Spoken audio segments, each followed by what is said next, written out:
Hey guys, Butch Baird here. I played the tour for a lot of years. I'm going to add a little something here about the core position, how so many professional athletes use the core.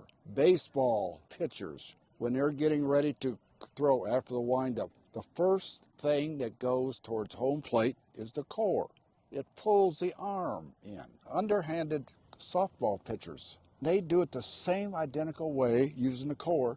It goes back, and the first thing that leads is the core, this part. And all this is way behind the hands and arms and shoulders. Football, the first thing that moves after they get the football back is the core. It leads the lower part of the arm, and the football is up here. Same thing with golf. Once we get to here, the first thing that we move in the downswing is the core, and the arms and hands follow.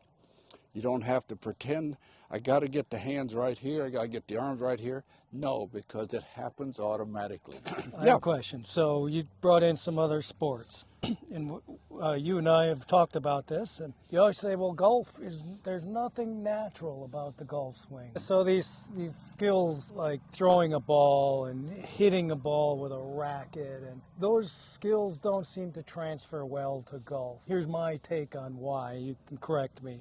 So I think, for example, if I'm going to hit a tennis ball, or I guess these days a pickleball. Yeah. So I swing, and there's things I might be doing with my arm posture that become very important to what happens when I hit the ball. And so there's a lot of minor adjustments I might apply from my upper body, not just my core. Mm-hmm. Golf, though, if I start thinking about these kind of movements, I'm in trouble. Peter, you better have a lot of money, because you're going to have to go in there at the pro shop and say, give me another dozen of balls. Yeah, and that's the problem. I don't have a lot of money. I need the cheapskates route to good golf. Then we're going to do it. This is it right here. I love the way you described this, because it is so true. When I first talked to you, I mentioned my wrists. I said, I don't think my wrists are coming through properly, and I almost saw your eyes roll back in your head when I said that. Yes, and then what else did I do? Forget about this. Yes.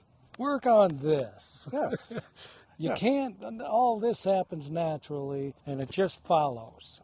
And you can hit a ball, once we get this organized a little bit better, when you do it more and more and more, you can actually blindfold yourself and hit a ball as good as with your eyes open.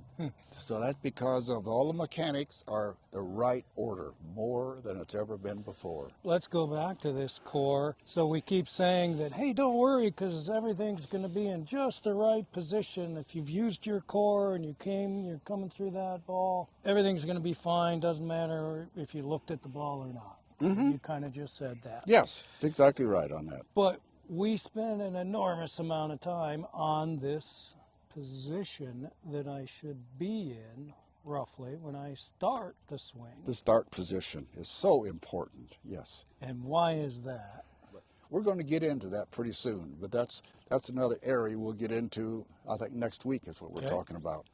It's getting your angles better. Angles are what makes the ball go where you want it to go. And you say, well, what angles? What does that mean?